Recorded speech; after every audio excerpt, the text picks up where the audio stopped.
Ahora sí. Bueno, muy buenas tardes a todos y gracias por venir a la Biblioteca Nacional. Soy Miguel Albero, el director cultural. Hemos querido este año organizar este ciclo con los distintos premios nacionales, porque considerábamos que es verdad que tienen su reconocimiento con el Premio Nacional, pero nos parecía que era también bueno que a lo largo del año siguiente al que han sido premiados tengan un momento de presencia aquí en la Biblioteca Nacional, ¿no? Y en este ciclo, en ese contexto es en el que está hoy Antonio García de Higueiro, que, como muchos sabrán ya, pues ganó el año pasado el Premio Nacional de Literatura Infantil y Juvenil por su poemario Poemar Omar, que además lo hemos escrito bien, porque, como él me contaba, no siempre se escribe bien. Y nada más, sin más, le hemos invitado para que nos hable, así que les dejamos con él y le damos la palabra. Muchas gracias.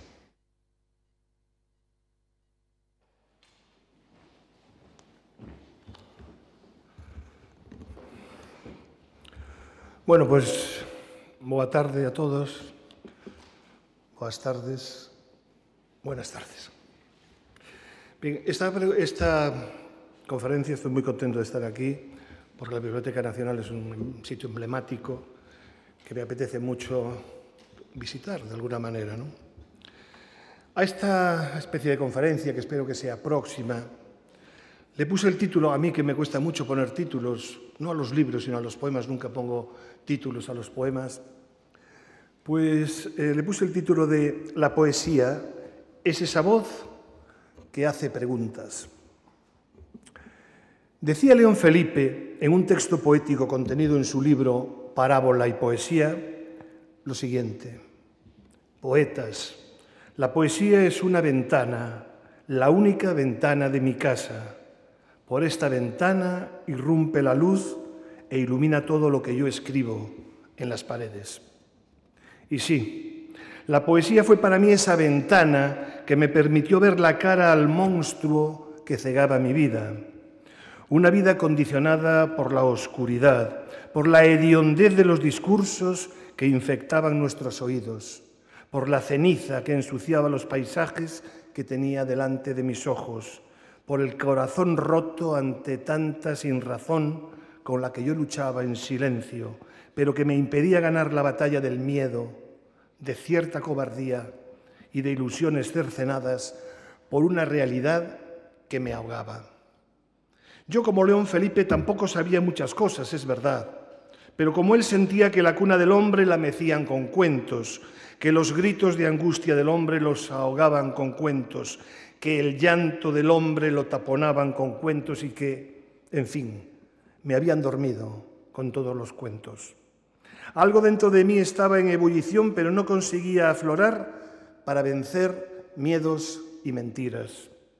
Yo sentía ya que necesitaba de algo, una herramienta, un arma que desmontase la mentira en que se movía mi vida.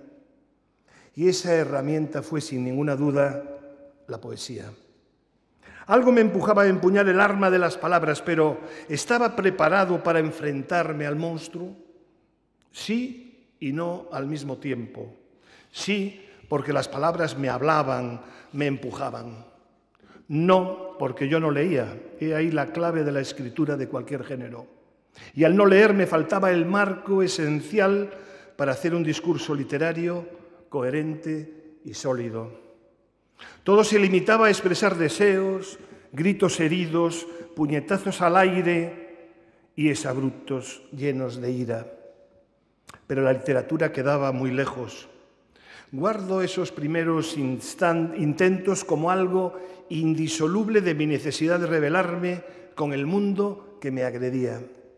Fueron importantes para el joven que se asfixiaba, pero no para el escritor que quería ser. Yo escribía versos como estos: una bala de cañón, un eslabón deformado, un amor incomprendido, canto, lloro, estoy cansado. Tenía 21 años y estaba buscándome. O como estos: vida, selva arbolada, hiedra marchita, cadáveres vívidos, sombras de fulgor. Palabras, palabras. Pero en esto llegó la voz de alguien que mostró con su guitarra que había poetas que oían mis lamentos y estaban dispuestos a ayudarme a cambiar mi vida, a abrir esa ventana para que el aire putrefacto que yo respiraba se purificara y me diera alas para volar. Escuchar palabras para Julia en la voz de Paco Ibáñez fue un asidero de emoción. Conocer a Blas de Otero y su "Nos llamarán a todos" fue un aviso decisivo. Cantar a una piedra pequeña, a una piedra ligera, a un canto que ruedas, fue una luz que vi brillar en mi cielo particular con el aliento de León Felipe. Aquello era distinto. Aquello era sentido por mí como una flecha lanzada al corazón. Fue la ventana que me abrió la palabra directa en la voz de un trovador que llevaba los versos a su espalda para hacernos partícipes de su lucha particular, que se estaba convirtiendo en mucho más, en muchísimo más. Allá andaba yo con mi música y las canciones de Bob Dylan. Ya me estaba yo convenciendo de que muchas preguntas que el bardo de Minnesota se hacía y yo hacía mías estaban soplando en el viento. Y apareció una obra excelsa de Joan Manuel Serrat que me abrió la ventana de la poesía de un hombre bueno, un hombre que escribía poemas desde lo más hondo de su ser, Antonio Machado. Y profundicé en esa poesía de la que él decía, hablando de ella en general, que era la palabra esencial en el tiempo. Y de Miguel Hernández, otro descubrimiento muy especial del que solo conocía andaluces de Jaén. Fue de nuevo Serrat quien me abrió su ventana de manera definitiva con otro disco dedicado al poeta oriolano. Y lloré con sus nanas de la cebolla. Me estremecí con su elegía a Ramón Sigé y pude descubrir el hondo lirismo que poseían sus versos. Ventanas que se abrían para emocionarme con la palabra poética. Me hice con las poesías completas de don Antonio en una edición de Austral del año 73. Yo, para todo viaje, siempre sobre la madera de mi vagón de tercera, voy ligero de equipaje. Ese mismo año compré los poemas mágicos y dolientes de Juan Ramón Jiménez en la editorial Losada. Muere la tarde, el cielo es de un cobre amarillo y suntuoso, bandadas tristes van hacia un jardín ilusionado y roto. Y conseguí Marinero en tierra de Rafael Alberti, también en la edición de Losada, una editorial que jugó un papel fundamental en el aprendizaje de tantas personas en una época difícil. No sabía cuánta importancia iba a jugar este libro en mi vida de escritor. La trilogía del mar, que yo escribí y de la que forma parte Poemaro Mar, está propiciada por la concepción literaria que Rafael, con el que conviviría muchos años después, me acercó casi, sin darme cuenta. Madre, vísteme a la usanza de las tierras marineras, el pantalón de campana, la blusa azul ultramar y la cinta milagrera. ¿A dónde vas, marinero, por las calles de la tierra? Voy por las calles del mar. Escuchando a Paco Ibáñez irrumpió Lorca en mi vida, un Lorca fundamental a la hora de escribir poemas para niños. Una persona excitante, una delicia de obra, también de la editorial Losada, era la antología que compré del poeta granadino. Llegó para instalarse definitivamente en mi vida. Sobre el cielo verde, un lucero verde, ¿qué ha de hacer amor? ¡Ay! Sino perderse. Y también León Felipe con su antología Rota, también de Losada, y otra más de Gabriel Celaya, y el volumen Ansia de Blas de Otero. Desesperadamente busco y busco un algo, qué sé yo qué misterioso, capaz de comprender esta agonía que me hiela, no sé con qué, los ojos. Yo también buscaba desesperadamente algo, no sé si misterioso, pero sí necesario. Yo me buscaba a mí mismo. Era prioritario encontrarme, dar pasos, andar caminos, sentarse en remansos de paz para reflexionar. Y encontré eso que buscaba en la poesía. Yo era docente Siempre he tenido la necesidad de enseñar, fue mi gran pasión. Pero no quería que mis alumnos y alumnas vivieran de espalda a la poesía. Quería que tuvieran vivencias muy distintas de las mías, que no se encontrasen con un vacío en los momentos en que se estaban formando. Así que les abrí 1000 ventanas posibles.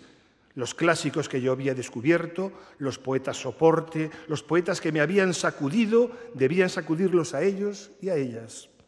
Introduje poemas en mis clases de manera constante, nunca como algo ocasional para rellenar el tiempo.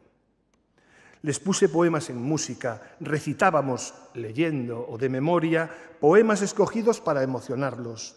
Cantábamos. Nunca olvidaré las lágrimas de una niña de sexto de BGB cuando ella y sus compañeros entonaban y decían con fuerza el golpe a golpe, verso a verso, machadiano, con música de Serrat. Y yo compraba libros de poemas y se los regalaba. Todo me daba igual, con tal de contagiar a mi alumnado con versos que los hiciesen vibrar.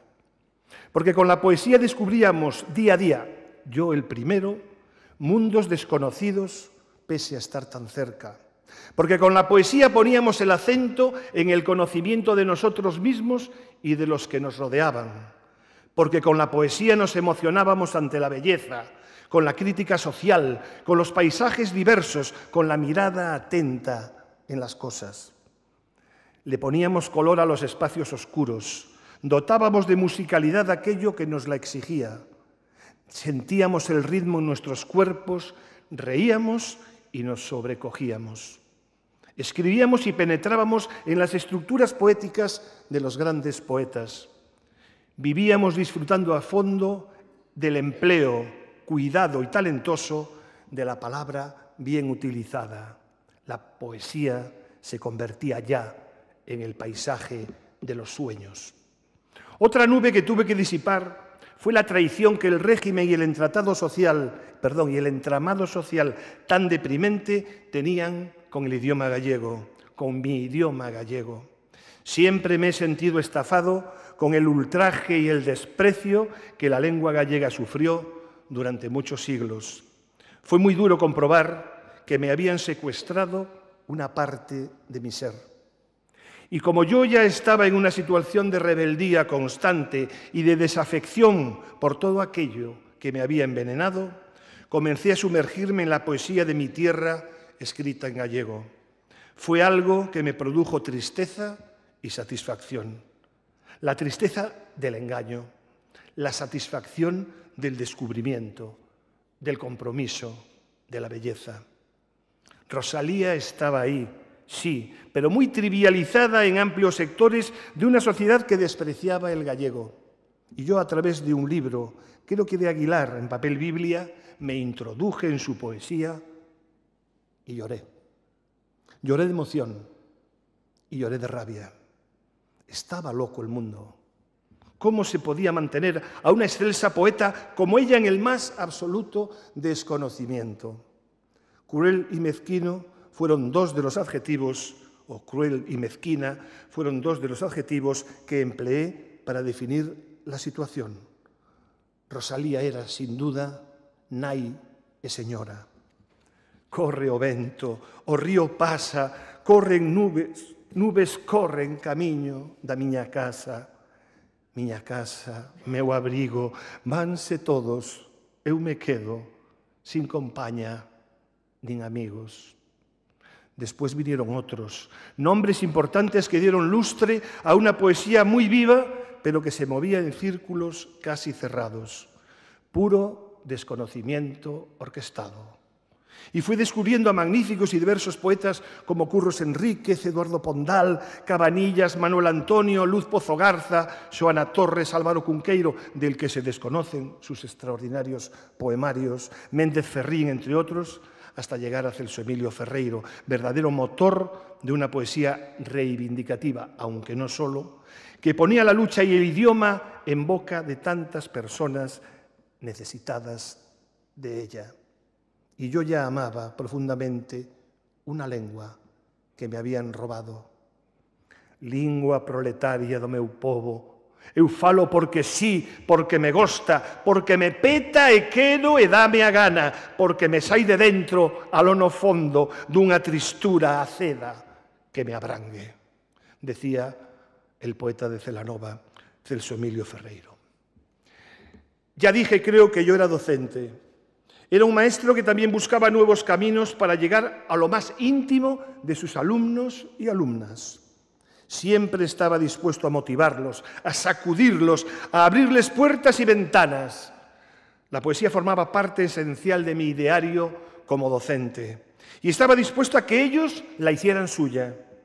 Me comprometí a ello sin mirar para atrás, sin sentarme a perder el tiempo. Todos necesitábamos mucha energía y mucha pasión para conseguir los objetivos. No fue fácil, porque no encontré apoyos en los compañeros. Lo tuve que hacer en solitario, pero me dio igual. Sufrí y trabajé en silencio, conteniendo la rabia. Descubrí casi a finales de los años 70 a un poeta gallego que me marcaría el camino, pues también escribía para los pequeños, Manuel María, y su libro en gallego, Os soños na gaiola. Comencé a leer a mi alumnado esos poemas en un idioma amordazado, despreciado, como este, dedicado al viento. O vento e o seu alento é cousa que non se ve. O vento ten un misterio, un vento, o vento un misterio é.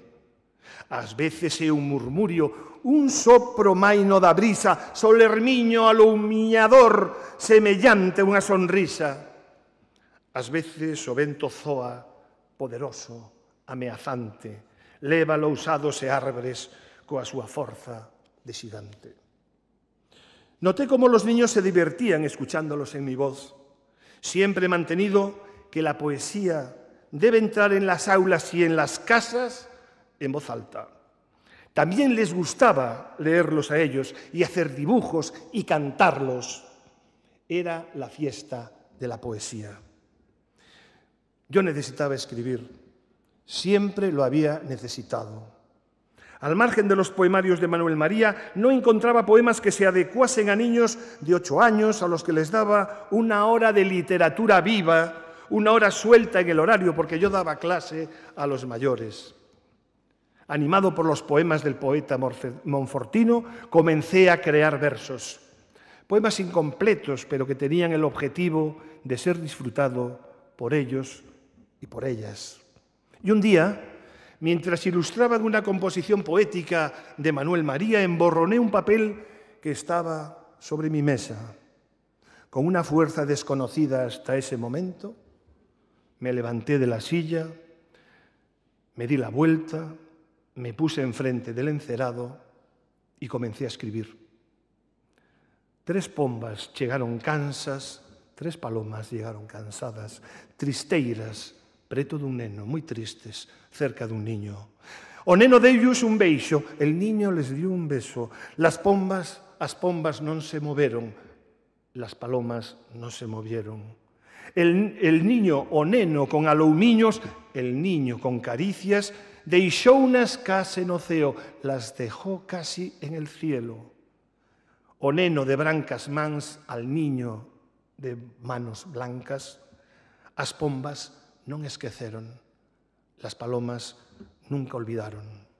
Fue algo mágico, algo insospechado, algo sublime. Los niños quedaron sorprendidos, yo también. Lo leyeron, lo copiaron, lo ilustraron. Ese fue el primer poema que hice de poesía pensada en los niños. Me sentí tan bien que me prometí a mí mismo que no dejaría de escribir poesía infantil nunca más. Y lo he cumplido y sigo cumpliéndolo 40 años después. Además de mis poemas, fui introduciendo de manera sistemática versos de poetas, hombres y mujeres que hacían poesía infantil desde la calidad literaria, desde el respeto hacia los pequeños, desde el amor por el lectorado. Compré poemarios de personas tan significadas como Gloria Fuertes, María Elena Walsh, Carlos Murciano, Celia Viñas, entre otros. Entré en el mundo de la literatura tradicional de la mano de Carmen Bravo Villasante o Ana María Pellegrín. Conocí la poesía muy ligada al alumnado novedosa de Federico Martín. Sentí la importancia de personas como Gianni Rodari a la hora de crear un universo lleno de libertad. Me perdí por las páginas de antologías realizadas por criterios serios y solventes para comprender lo mejor posible el amplio abanico poético de personas que hacen de la poesía pensada para los niños y los adultos, añado yo, un modo de vivir. A partir del año 1988, mis poemarios infantiles comenzaron a aparecer.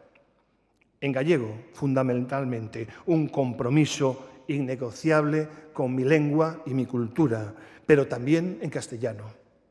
Yo creo firmemente en el compromiso con la poesía, en su necesidad y en su efecto placentero, lúdico, pero también reflexivo y crítico. Son 30 años de un trabajo que me mantiene en guardia frente a la frivolidad de ciertos discursos despectivos y frente a la poquísima presencia de la poesía infantil en nuestra sociedad. Mienten los adultos cuando dicen que a los niños no les gusta la poesía. Mienten y lo saben. Quieren ocultar su desinterés afirmando cosas que no son ciertas. Y yo afirmo en voz alta, a los niños les encanta la poesía. Pero para ello necesitan mediadores o mediadoras que crean en esa necesidad, que estén convencidos de su bondad y en que solo desde ese convencimiento contagien su entusiasmo a los pequeños. Solo así se conseguirán resultados. La figura del mediador o mediadora se hace imprescindible para que la poesía esté cerca de los lectores. No se les puede negar el derecho a que la conozcan, la gocen y hagan de ella una faceta importante en su formación. No es tarea de la escuela hacer poetas, faltaría más, pero sí hacer alumnos que amen la poesía. Es un derecho de formación humanística.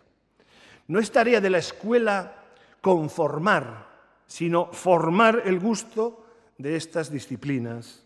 Solo así haremos lectores de poesía, o al menos personas que verán la poesía de manera natural y positiva y la despojarán de prejuicios necios y de esa etiqueta de cursilería que se le ponía tan a menudo.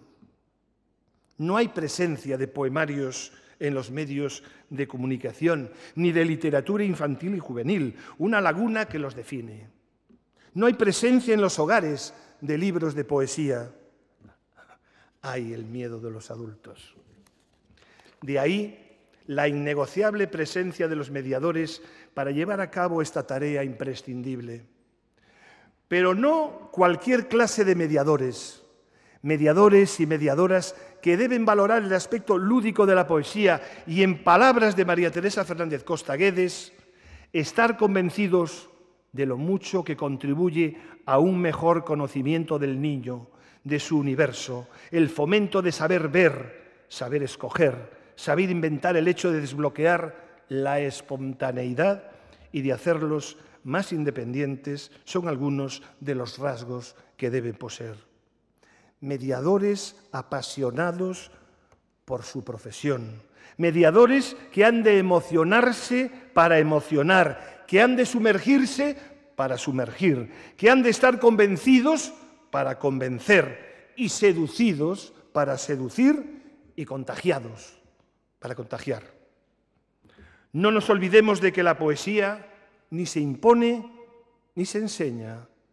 La poesía se filtra desde la emoción, desde la naturalidad, desde la palabra dicha en voz alta, desde el cariño y desde el afecto. Solo así se podrá poner el hecho poético en el lugar que le corresponde. Solo así se pondrá en valor el uso preciso y precioso de la palabra literaria. Llevo muchos años luchando por la presencia de la poesía en las aulas, en los hogares, en la sociedad. No es, ni fue nunca, una tarea fácil. Hay demasiados prejuicios en contra. Prejuicios que se pueden ir disipando si decimos los versos en voz alta desde el corazón.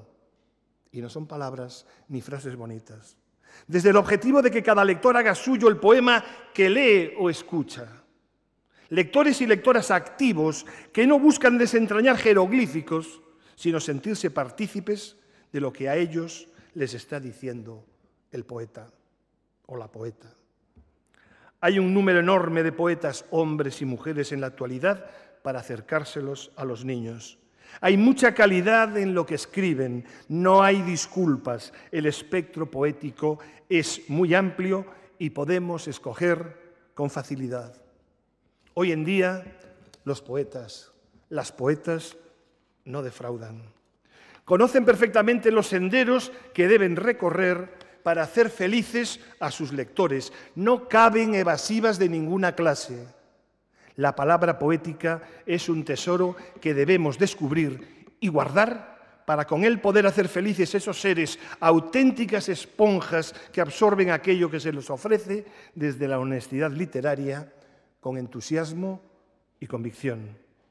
Lo digo como alguien que lo vivió día a día durante 40 años de docencia. Lo digo desde el escritor que tiene muchos poemarios infantiles y que se siente muy orgulloso de estar cerca de los chavales. He dicho escritor. ¿Y cómo me he planteado yo a lo largo de los años el hecho poético? Desde luego, nunca he intentado dar una definición plena de qué es la poesía. Me lo han preguntado 1000 veces y tal vez he improvisado para quedar bien, para que resultase bonito, pero sin convencimiento, porque yo asumo claramente que la poesía no se puede definir. Todo lo más, crear unos versos o unas frases posiblemente hermosos que se convierten en poesía, pero que no la definen. Unas metáforas bellas que muestran nuestra capacidad creativa o de improvisación, y nada más, y nada menos. Me molesta esa obsesión que tienen las personas por las definiciones. ¿Hay que definirlo todo?, me pregunto. Desde luego que no. Hay que gozarlo, evocarlo, decirlo. Hay que emocionarse, hay que sentirlo dentro. Quiero traer aquí ahora las palabras que mi amado Federico García Lorca dijo a viva voz a Gerardo Diego, su compañero de generación. Pero, ¿qué voy a decir yo de la poesía? ¿Qué te voy a decir de esas nubes, de ese cielo? Mirarlas, mirarle y nada más. Comprenderás que un poeta no puede decir nada de la poesía. Eso déjaselo a los críticos y profesores. Pero, Gerardo, ni tú, ni yo, ni ningún poeta sabemos realmente qué es la poesía. Ni más ni menos. Lo importante es que nazca, que llegue, que se la quiera desde las primeras edades, que nos transporte con emoción por la senda de la vida, que se diga jubilosa en voz alta, que nos permita tocar la belleza. Y me acuerdo aquí de Luis Eduardo Aute, cuando decía: son como son porque no tocaron ni un instante la belleza, en una canción maravillosa. Que nos permita, pues, tocar la belleza, que nos acerque a quienes somos en realidad, porque los poemas son carreteras que nos llevan al país de nosotros mismos, caminos con sombra que nos resguardan de monstruos bien visibles o nos dan fuerza para vencerlos. De mí puedo decir que soy un viajero que viaja desde dentro hacia afuera para volver a mí mismo. Un caminante que emprende un viaje incierto a cualquier parte en busca de algo o de alguien. Un viaje de dudas y de palabras en busca de las 1000 verdades que conforman nuestra vida, capaz de hacerme preguntas para ver horizontes. Gracias a la poesía conseguí conocerme mejor, conseguí ser un poco más dueño de mí mismo, comprender lo que quería respirar en mi existencia y perfilar mi relación con los demás. Escribiendo poesía, expresas los sentimientos, manifiestas tu compromiso con el ser humano y contigo mismo a través de la emoción y de la fuerza de la palabra. Poesía es refugio, poesía es rebeldía, poesía es tomar rumbos diversos, poesía son experiencias continuas que te ayudan a respirar y a sentir que vives, poesía es descubrir horizontes que den sentido a cada acción que realizas. es estremecimiento, es luz, es hacerse preguntas. Como se puede advertir, es muchas cosas, pero que mantengo, es imposible definir. Cuando en los centros de enseñanza los niños y las niñas me preguntan en qué me baso, en qué me inspiro para escribir, siempre contesto lo mismo: en la vida, en las lecturas que hago y en la música que escucho. Y los animo a que anden por esa vida con los ojos abiertos, con los oídos muy atentos y con el corazón muy receptivo y permeable a todo lo que ocurre a su alrededor. Que lean poesía, que se fijen en las estructuras, que sientan el poema. Ese poema escrito por los muchos hombres y mujeres que escriben desde el corazón para hacerlos felices, que los aman y lo demuestran con la escritura dedicada a ellos y a ellas. Hombres y mujeres que se llaman Gloria, que se llaman Carlos, que se llaman Antonio, Mar, Beatriz, Ana María, Joan, Raúl, Antón, María Jesús, Gabriela, Fran, Elena, Manuel María, Enrique, José, Carmen, Carles, Miquel, Juan, Marisa, Celia, Adriano, Jaime, Pedro, Margarita, José Antonio y tantos otros y otras que han hecho y seguirán haciendo las delicias de los pequeños a través de sus poemas. Por eso los quiero nombrar. En cada nombre hay 2 o 3, o puede haber 2 o 3 personas que se llaman así. Y es un pequeño homenaje que yo, con este Premio Nacional, quiero hacerle a esas personas que en el silencio escriben para los pequeños poesía y a veces pues, no tienen el reflejo que sus obras merecían, porque ya sabemos que la poesía sigue siendo una hermana pobre de la literatura. Poetas que siempre serán capaces de plasmar en sus versos las miradas de tantas personas que son capaces de emocionarse con la palabra poética. Que, como ha escrito mi amigo y gran poeta Juan Carlos Martín Ramos, puedan dejar un deseo poético en versos como estos. Quiero escribir un poema que nunca antes se haya escrito, que cada vez que lo leas sea distinto, que cuando cuente un secreto te hable al oído, que si quiere protestar, lo diga a gritos. Hermosas palabras, palabras desde el corazón, palabras que mojan y que acarician. Y luego, en el desarrollo de mis sesiones con ellos, les pregunto a los niños y a las niñas si son capaces de acertar cuál es mi palabra favorita. El torbellino de voces puebla el aire y rara vez dan con la respuesta adecuada. Se asombran cuando les digo que mi palabra favorita es la palabra palabra. Entonces les aclaro que con las palabras que utilizamos podemos llevar a cabo todo lo que fueron diciendo. Con las palabras amamos, con las palabras queremos, con las palabras herimos, con las palabras nos agarramos a algo, con las palabras viajamos, dejamos volar nuestra imaginación, andamos, etcétera, etcétera. Sí, la palabra. Porque yo amo profundamente las palabras, desnudas o vestidas, tristes o alegres, conquistadas o perdidas. Siempre estoy en actitud constante de retenerlas, de tocarlas, de sentir que forman parte de mí. Porque hace ya bastante tiempo me di cuenta de que me las había robado un viento miserable que no quiero recordar. Un viento cruel y frío, insensible al calor. Leyendo al poeta gallego Bernardino Graña, di con unos versos hermosos que decían: o vento levou follas e palabras, levou rumor e ruido. El viento se llevó hojas y palabras, se llevó rumor y ruido. Entonces, como me llegaron muy directamente adentro, me hice fuerte y escribí que astralla de novo que quero berralas, que quero dicilas ben forte as palabras. Levou nas o vento a cambio de nada, deixoume unhas follas, rumores, borralla. Palabras fermosas, palabras gastadas, palabras, palabras, no ventozoaban. Que las traiga de nuevo, que quiero borrarlas, que quiero decirlas bien fuerte esas palabras. Se las llevó el viento a cambio de nada, me dejó unas follas, rumores, borralla, palabras hermosas, palabras gastadas, palabras en el viento zumbaban. Sí, sonaban, zumbaban en el viento buscando preguntas. Yo solo fui capaz de hacerme esas preguntas en voz alta. Esas preguntas que la buena poesía se hace sin saber si alguien le va a dar respuestas. Quise expresar deseos y cogerlos con la mano si estaban en el aire. Otra de las funciones del poeta. Pero después de tantas andanzas, solo quiero expresar este deseo profundo para terminar. Que los niños y niñas se emocionen con la palabra literaria y que no dejen que ningún viento traidor, tenga la forma que tenga, se las robe.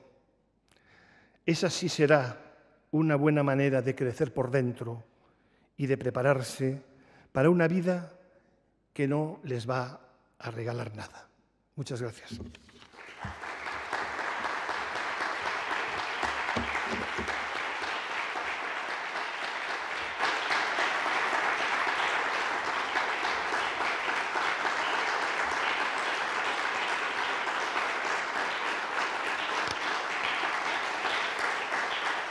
Gracias. Bueno, ahora me gustaría que entablar una conversación, responder a preguntas que os puedan interesar o que sean curiosas.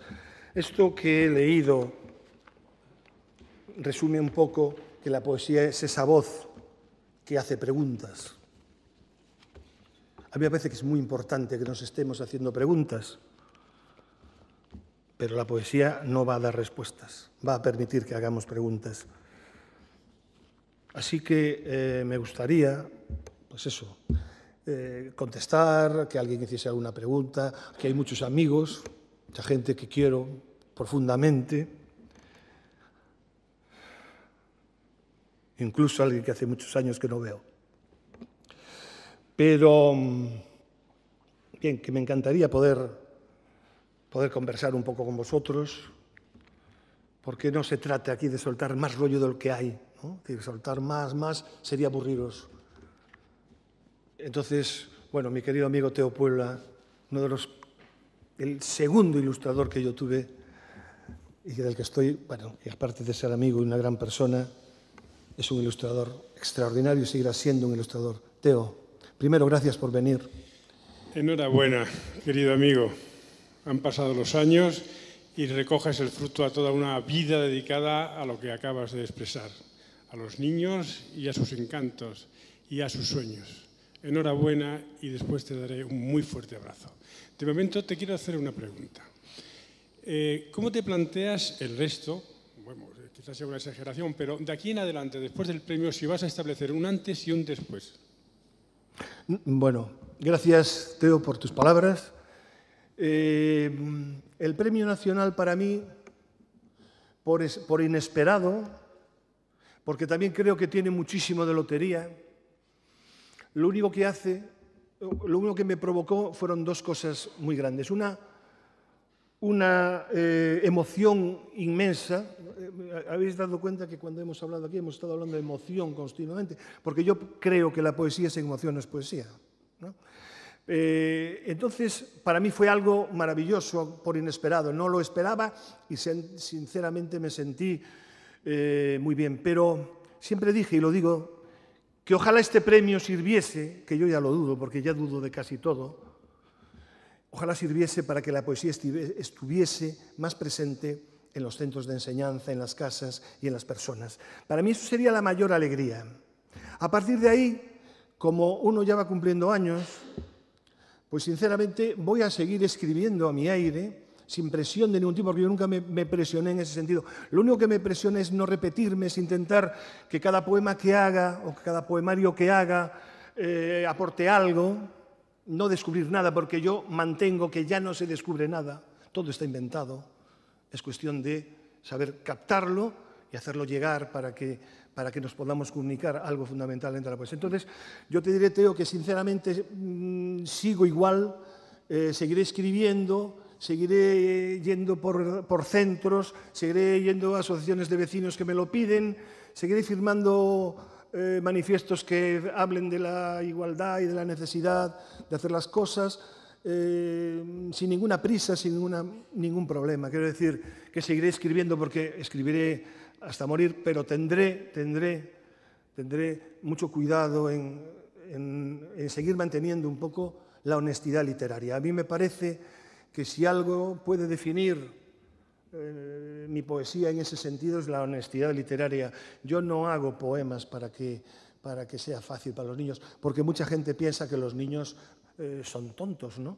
Y hablar aquí con tantos compañeros maravillosos que escriben para niños, para jóvenes, para adultos, porque realmente es para todos, creo que lo entienden perfectamente, pero los niños no son tontos, los niños son niños y son muy listos y muy críticos. Lo que pasa es que a los niños a veces les falta alguien que les ponga al lado un buen libro. Y eso es lo que seguiré haciendo siempre para que la poesía, la literatura en general, la palabra literaria esté presente, porque sin palabra literaria vamos muy mal en esta sociedad.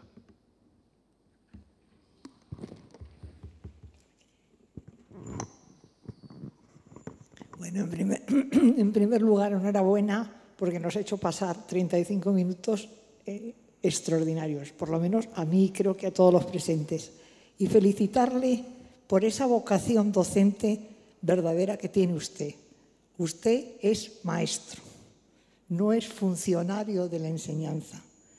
Y ese amor que usted a los alumnos poco a poco les ha ido incluyendo, eso es una semilla que se lo van a agradecer toda la vida.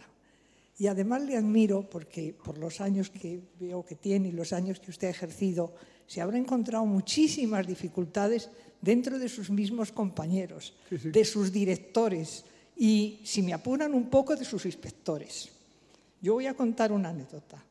En una ocasión yo recomendé a una inspectora, una amiga mía, también una gran docente y una amante de la poesía como usted. Y cuando me la volví a encontrar me dijo, oye, pero esa señora, si en clase no da nada más que recita poesías. Y le dije, ¿pero a ti te parece que con esas poesías no está dando un verdadero sentido a la literatura?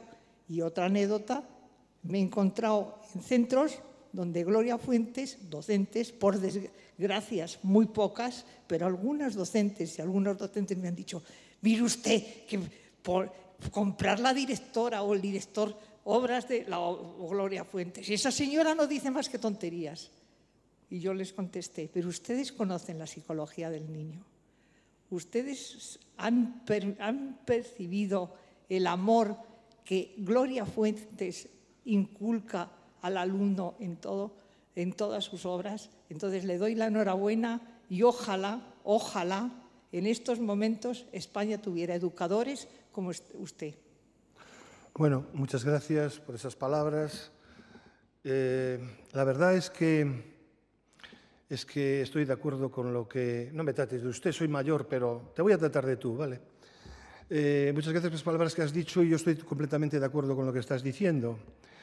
Mira, yo creo en el valor terapéutico, que suena horrible el nivel literario, de la poesía. Mis últimos 4 años en un colegio donde tuve que luchar contra todo y contra todos, a pesar de haber sido el que fundó la cooperativa, los últimos 4 años antes de jubilarme di clase, talleres de poesía para alumnos de primero, segundo, tercero y cuarto de la ESO.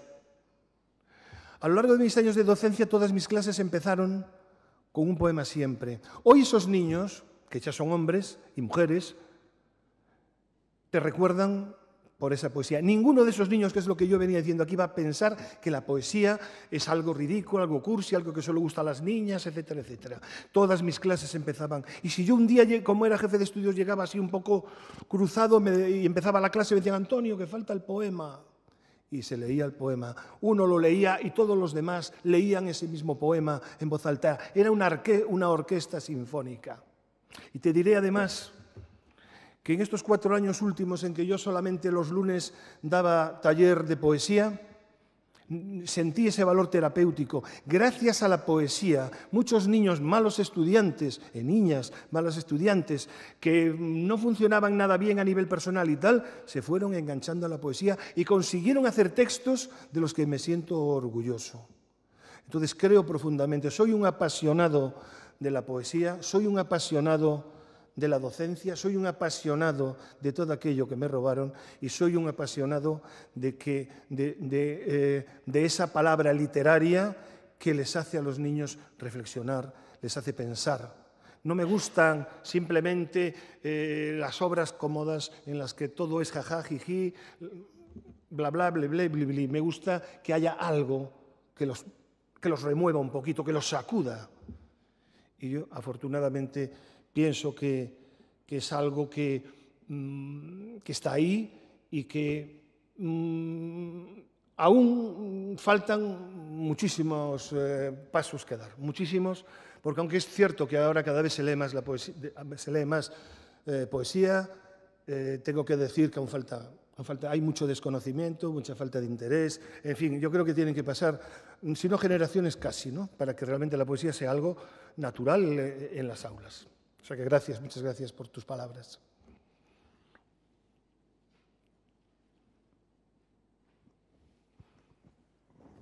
Bueno, pues gracias por tus palabras emocionadas y emocionantes y gracias también en nombre de la poesía y yo creo que en parte por aquellos que también nos dedicamos a escribir poesía para niños. Pero yo quería preguntarte, ¿por qué crees tú que las editoriales tienen tanto temor a la poesía infantil? Bien, vivimos en un mundo que, como bien sabes, se busca beneficios. Y tal como está nuestra sociedad actual y tal como está la sociedad, incluso, pues digamos, a nivel docente, pues la poesía no se vende. No se vende. No se vende como ellos quisieran. Entonces, estamos en franca desventaja, desde luego. Yo, que tengo libros de narrativa, tengo novelas, tengo libros de cuentos, etcétera, hace muchos años que tomé la responsabilidad, el compromiso de hacer poesía. No me importan los derechos. No me importa que se vendan los libros. Si hacen fotocopias, lo siento, pues si hay gente de editoriales aquí, pero lo digo sinceramente. Si hay fotocopias de poemas, hablo fotocopias de poemas, y se trabaja y se emociona la gente con la poesía, yo me doy por satisfecho. Pero claro, las editoriales hay que reconocer que también tienen que vivir, tienen que llevar adelante muchas cosas, y es evidente que la narrativa se vende con mucha más facilidad que la poesía. Entonces, bueno, yo creo que están haciendo un esfuerzo. Yo creo que están haciendo un esfuerzo. Bueno, en Galicia, desde luego, tenemos bastante suerte porque se hace un esfuerzo bastante grande con la poesía. Y creo que las editoriales empiezan a publicar, siempre tienen ese reducto. Están en clara desventaja, pero yo creo que dicen, es que no se vende la poesía.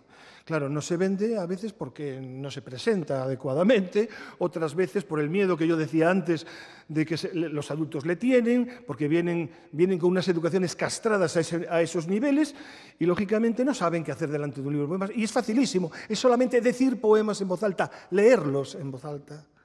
Esa es la mejor manera no hay clases de poesía, hay filtración de la poesía. Entonces, es algo puramente económico, sinceramente, Carlos, así pienso. Y quiero decir que estoy muy contento de que estés hoy aquí, porque eres una de las personas que más admiro yo, dentro del mundo de la literatura, dentro del mundo de la poesía, concretamente infantil. Que hoy te haya visto aquí, cuando llevo varios días pensando en ti, me ha producido una alegría inmensa. Y os agradezco a ti, a Carmen, que hoy estéis aquí, porque eres un maestro y así hay que reconocértelo. Y no le estoy haciendo la pelota porque no le voy a pedir nada. Es simplemente que lo pienso. Porque hay que acordarse de las personas que llevan muchos años escribiendo poesía. Porque es muy difícil publicar poesía y muy difícil. Las personas que escriben poesía no piensan en derechos. La gente que está aquí, que escribe literatura infantil y juvenil, lo hacen porque creen profundamente en eso, porque aman profundamente a los lectores, porque se emocionan en los centros cuando van a los encuentros. Y eso para mí es muy importante. Hola, Antonio. Hola, Ana. Quería, además de darte la enhorabuena, decirte que creo que has conseguido algo muy importante a favor de la poesía, y es que le den el Premio Nacional de Literatura Infantil y Juvenil a una obra de poesía. Yo creo que con eso ya te tienes que sentir muy, muy halagado, además del premio por lo que has conseguido, porque yo creo que eso no es nada fácil. Y es verdad que a los niños, a las niñas y a los jóvenes les gusta la poesía, pero es verdad que es mucho más difícil sacarla adelante, ¿no? Entonces, que le hayan dado el premio a una obra de poesía a mí me sorprendió muchísimo, me alegró muchísimo y me parece que es algo que te tiene que enorgullecer. Gracias. Gracias a ti, Ana, por supuesto. Es decir, mira, yo no sé, estos premios nacionales, creo que es desde el año, no me acuerdo ahora. ¿Qué más da? Yo digo una fecha, seguro me voy a equivocar. 78, por ahí, ¿no? Ana, gracias, Sara. Si no lo dices tú, ¿quién lo va a decir? Muy bien, Sara. Pues desde el año 78. Bueno, pues desde el año 78 solamente se han dado Premio Nacional de Literatura Infantil y Juvenil a 3 libros de poesía. Uno de Carmen Conde, ya al principio de todo, una mujer que también aportó muchísimo en su momento y también quiso escribir para los niños, en castellano hace muchísimos años. A Miquel Desclot en el año 2002, creo que fue, hace 15 años, y ese del 2017 que me tocó a mí. Y digo me tocó porque que gane un libro de poesía en gallego, que gane un libro de poesía en gallego, con todos los libros que se publican en España, a nivel infantil, juvenil, en los distintos idiomas, ya hace falta tener suerte. Entonces, eso indica mucho también, ¿no?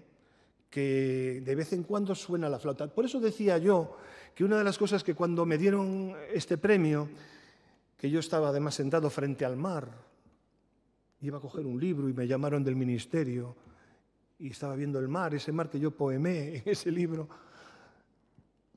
Cuando yo recibí ese premio dije algo que ojalá esto sirviese para que la poesía pudiese entrar, y lo dije antes también, en las escuelas, en las aulas, si prestase más atención a tantas personas, porque el premio es lo que es, pero el premio es de mucha gente que está haciendo una labor extraordinaria, y aquí hay algunas personas que así que puedo afirmarlo, que realmente esto sirva para que la poesía se ponga más de moda. Lo que pasa que ya no sé, porque parece que sí, pero después parece que no, y después no sé qué.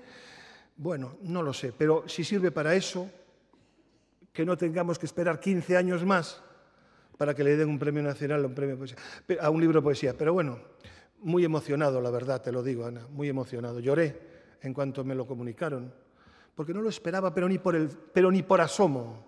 Creí que mi tiempo había pasado y que yo ya no, en ese sentido. Pero yo nunca busqué eso. Por consiguiente, la emoción fue mayor. Muchas gracias, Ana. Placer. Sí, yo quería preguntarte algo que bueno, es evidente que además de escribir poesía tienes esa capacidad de transmitir esa emoción que reivindicabas como lo que es la poesía, ¿no? Y probablemente ya has dado la respuesta diciendo leer en voz alta, ¿no? Porque uno piensa que el problema de introducir la poesía en la enseñanza es que no tengas gente como tú que tenga esa pasión. Y por tanto, en el momento que ¿cómo haces?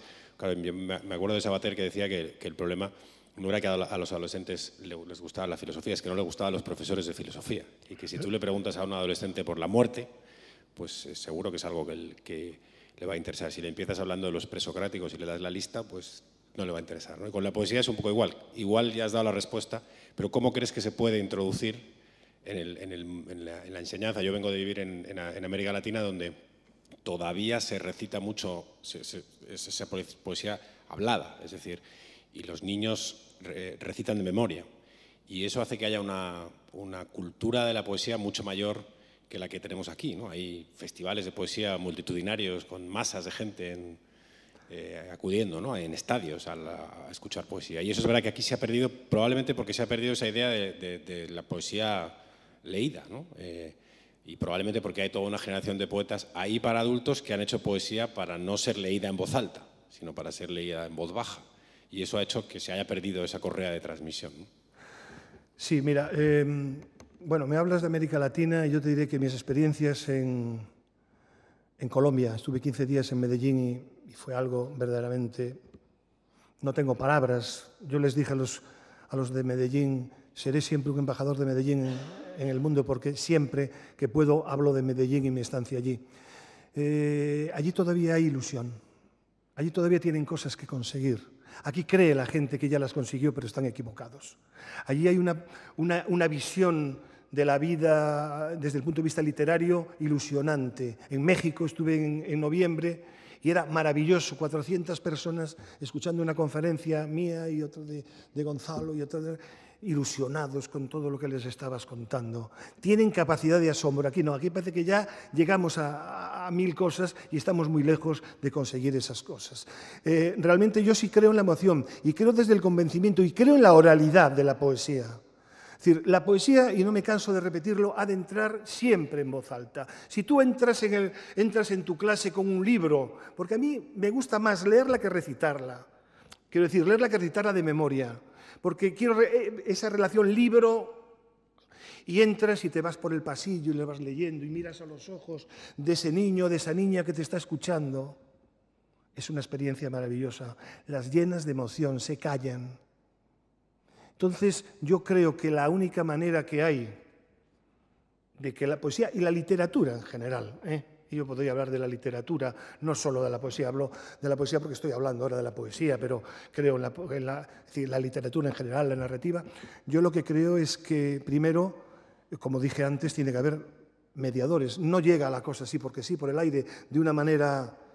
Esos mediadores o mediadoras, esas personas que creen en lo que hacen, son los que realmente pueden remover y hacer que a las personas les guste. Si tú en clase empiezas a decir un poema como si fuera el ejercicio 5 de la página 27, pues los niños verán esa poesía como el ejercicio 5 de la página 27 y nunca se colgarán y se agarrarán a la poesía. Yo creo en la fuerza de la palabra, en la fuerza de la mirada, en la fuerza de la emoción, en definitiva, para que esos vean, los niños y las niñas vean, y los jóvenes. Y te repito, yo estuve 4 años haciendo talleres con niños complicados, porque en la cooperativa nuestra era un sitio difícil en Vigo, no era un sitio cómodo, y esos niños respondían. Respondían porque veían que había emoción, que había interés, que había honestidad y que había naturalidad. Y eso para mí no hay otra cosa. Y también, de paso, le podría decir al Ministerio que se dejase de tanto rollo curricular y tanta papel que cubrir que tienen los maestros y que potenciase más las emociones, que yo creo que es lo que vale. Veo a maestros de tercero de primaria, cuarto de primaria, enrollados con 1000 papeles y 1000 cosas y 1000 cosas y mal cosas que no valen absolutamente para nada y les roba tiempo para dedicarlo a lo que tenía que ser. Y además, también, qué pena que no haya nadie en el Ministerio, pero también se lo diría, mientras los centros de enseñanza no tengan una biblioteca en su centro que no dependa de la voluntariedad de una persona que en sus ratos libres la pone a andar, no hay nada que hacer. Podremos meter todos los ordenadores y todas las pizarras electrónicas que queramos en las aulas. Si no ponemos una persona en una biblioteca que la dinamice y que sea el centro de ese centro educativo, daremos pasos, pero seguiremos a la cola del mundo.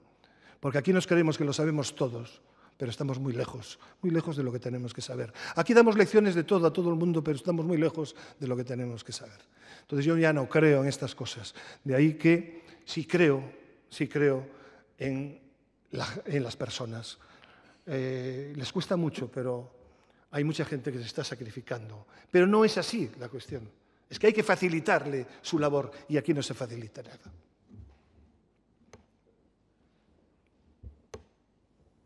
Bueno, querido Antonio, te felicito por esta exposición tan brillante. Me está gustando mucho este debate.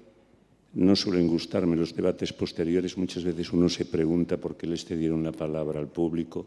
me incluyo entre ellos, y estoy escuchando cosas sinceramente muy interesantes, lo que la gente está comentando y lo que tú respondes.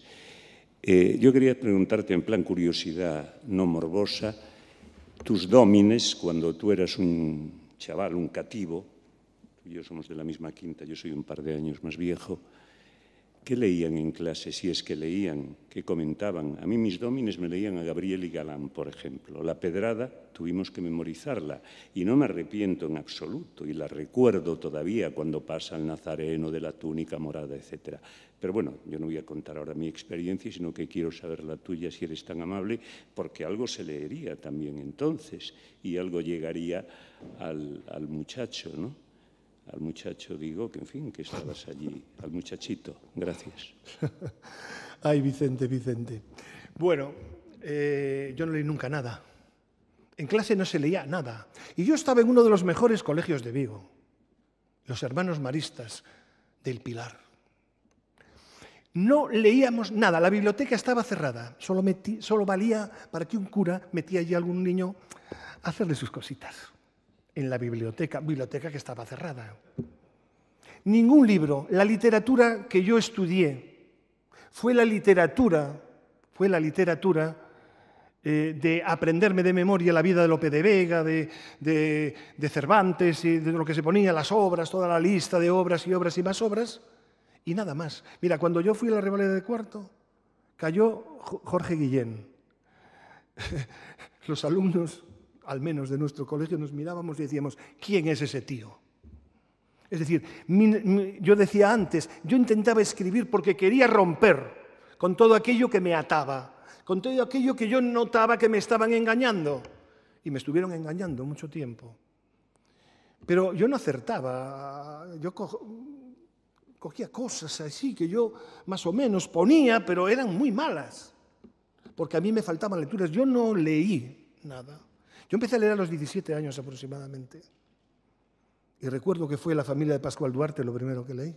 Y en gallego, Las semblanzas de Cunqueiro. Yo no leía hasta que llegó Paco Ibáñez, como dije, que por mucho que les diga, Paco Ibáñez fue mi único profesor de literatura. Y Serrat, con sus dos LPs. Pero Paco Ibáñez, gracias a Paco, conocí a Blas de Otero, a Celaya, gente que me dio fuerza para continuar. Y después a todos los demás, José Ángel Valente, todo el romancero, todo, ahí estaba todo lo que yo necesitaba. A partir de ahí empecé. Pero yo no leía nada. En mi casa no había libros, había unos cuantos rojos y azules para adornar. Solo salvé un platero y yo, y 2 libros de Celia de mi madre, pero no había nada. Yo me sentía solo, como una isla desierta totalmente. Había alguna gente que leía los clásicos juveniles de aquella. Nosotros en el colegio, nada. En mi casa, nada. Y a partir de los 17 años empezó todo. Yo me siento muy mal cuando lo digo. Ahora me siento muy bien porque a través de los años fui leyendo. Ahora menos de 10 libros al mes no leo. Siempre estás entre libros, entre tal. A mí Bob Dylan me ayudó muchísimo. Cuando yo escuché por primera vez a Bob Dylan, dije, este tío, con esta voz, no sé lo que dice, pero me está diciendo algo. Y entonces quise estudiar inglés para ver qué decía Bob Dylan. Mala cosa, porque a Bob Dylan tampoco se le entendía muy bien. Pero Bob Dylan me llegó directamente al corazón, Vicente. Te lo digo a ti, que eres un dylanita como yo. Bob Dylan fue el primero que me sacudió. Los Beatles me ayudaron a revelarme. Bob Dylan me ayudó a sentir que por la palabra escrita, o digo cantada en este caso, se podía hacer algo. Y Paco Ibáñez me fue mostrando a Blas de Otero y empecé a funcionar. A partir de ahí fue una máquina que no remató. Pero me tuve que buscar la vida con la incomprensión, además, de mi familia, claro. Porque mi padre, como yo era un buen deportista, yo jugaba balonmano en la máxima categoría del balonmano nacional, en 2 equipos, en 3 equipos realmente, y me llevaba mis libros con la bolsa, y por la noche leía antes de apagar la luz. Yo era un tío raro. Bueno, pues realmente mi padre, que veía que yo estaba dedicado, me gustaba el balonmano y luego fui entrenador y con buenos resultados, me decía, me decía, si leyeras en vez de tanto deporte, hubieras sido un gran abogado. Cosa que a mí no me interesaba nada ser abogado, pero planchaba mucho ser abogado. Cuando empecé a leer y empecé a poner en cuestión 1000 cosas que él defendía, me dijo, activo de tanto leer, te vas a terminar loco como Don Quijote. Y me tuve que enfrentar a esas cosas. A que mi padre, en un determinado momento, porque no fui lo que él quiso, me llamó maestrillo de mierda. Y hoy, a estas horas justo, en Vigo, me conceden algo que es lo más bonito que me pueden conceder, vigués distinguido. No puedo estar porque tenía este compromiso. Si mi padre levantase la cabeza y lo viera, se tendría que tragar las palabras. Y lo digo con cariño a pesar de todo, porque ayer cuando en la radio me preguntaron, cuando te concedieron lo de vigués distinguido, ¿de quién te acordaste? Yo dije de mi padre, que era tan viguista que le encantaría, estaría emocionado por eso. Entonces, no sé si te contesté, Vicente, pero es que yo no tuve nada. Gracias a vosotros, los cantautores de Voces Ceibes, que fueron también otra de las cosas que guardo discos vuestros como algo muy personal, me empezasteis a tocar, a sacudir por dentro. Yo le agradezco a la música realmente muchas de las cosas que fui. Y a nuestro amigo Bob Dylan, para mí, el más grande. Ya sabes que las respuestas están en otro sitio, pero no solo en el viento. Muchas gracias a ti. Sí, no, que yo lo quiero, ¿eh? Esto lo digo un poco porque hay que separarse un poco para decir lo que es, pero lleno de un cariño y de un amor que ya digo, cuando ayer me preguntaron en Radio Vigo, en la cadena Ser Vigo, eso le dije, ¿de quién te acuerdas en estos momentos? ¿A quién tal? Dije, de mi padre. Porque a mi padre yo lo quería muchísimo. Lo que pasa es que estábamos en lucha constante. Pero bueno, como tiene que ser. Efectivamente, como tenía que ser.